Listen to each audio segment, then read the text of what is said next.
Montana's news leader, this is the MTN Noon News.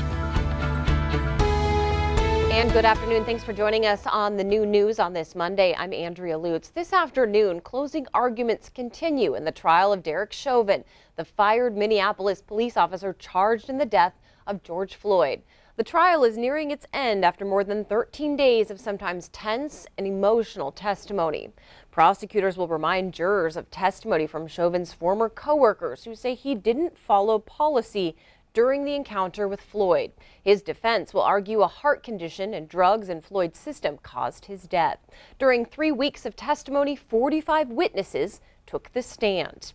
In Bozeman, a group of MSU students were joined by other community members to demand change following the death of Daunte Wright in Minnesota. MTN's Gabby Crevitt was there.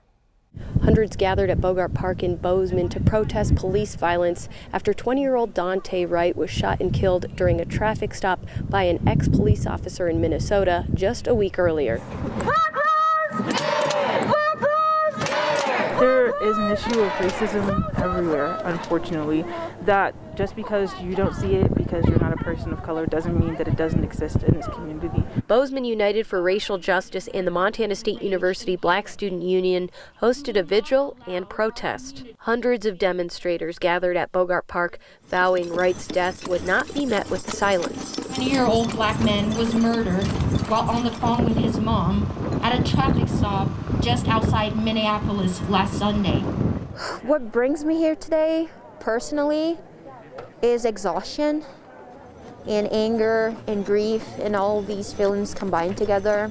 The intention to me personally is basically just to grieve a life lost that was lost senselessly for no reason. Organizers made calls for the city of Bozeman to reallocate funds from the police department budget to things like affordable housing and other services. MTN News reached out to the Bozeman Police Department for a response to the local demonstration and calls to defund the police. There's lots of different perspectives on these issues. We're here to support and defend people and peaceably assembling and having their say. After a series of speakers, demonstrators marched towards Main Street for a peaceful protest. This is a really important cause, and it's a systemic problem in the United States. I have a lot of friends that I care about, but also maintaining peace and having respect for others is really important. Reporting in Bozeman, Gabby Crevitt, MTN News. Well, starting today, all Americans 16 years and older are eligible to receive a COVID-19 vaccine. More than half of American adults have received at least one dose of the vaccine.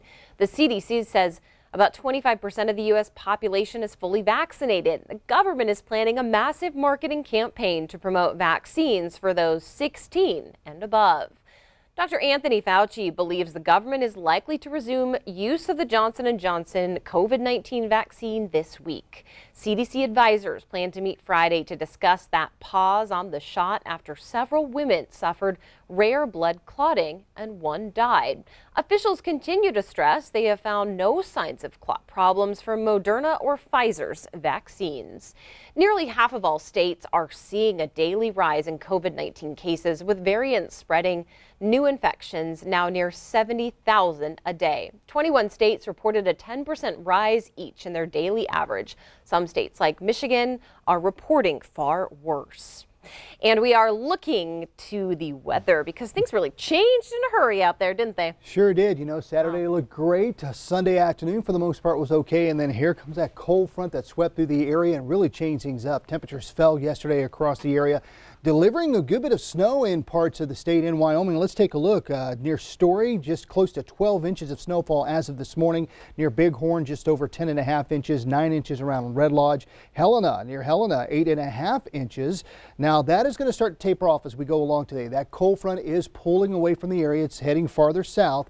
Going to have to wait until tomorrow for that high pressure to take over and try to dry things up. Another big story is cold. Yeah, we could see highs 20 degrees below average today.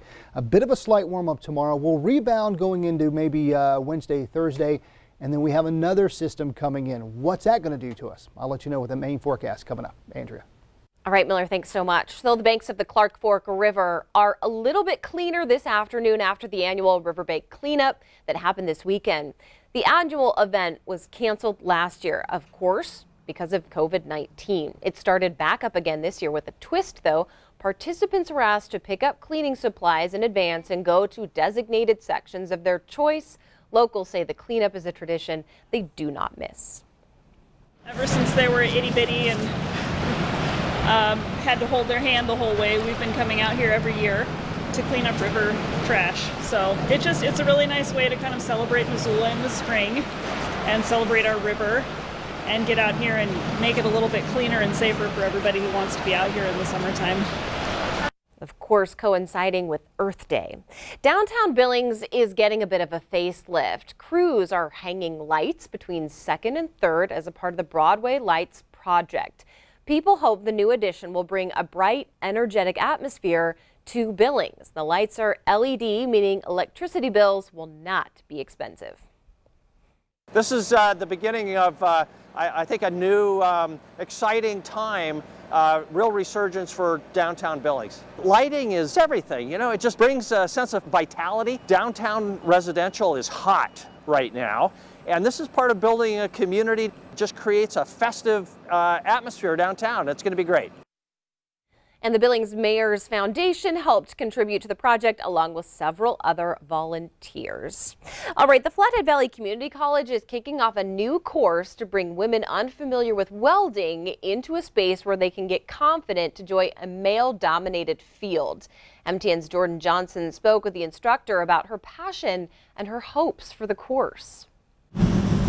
One course at Flathead Valley Community College is sparking joy. I'm really excited about it because it's going to give an opportunity for women in the valley throughout the state of Montana to come and experience welding.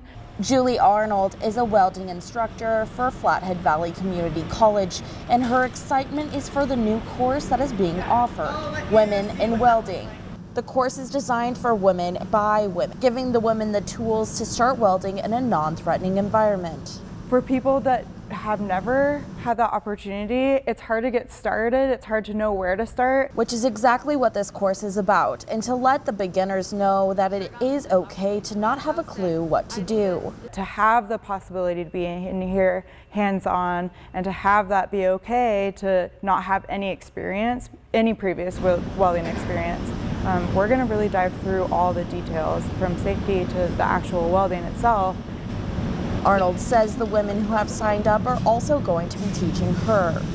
We're getting women from all sorts of different careers, whether it's trades or something else, and so I'm really curious about what information I'm going to gather and what I'm going to learn and how I can better help them to gain confidence in that. Arnold says that she is excited to have the course start.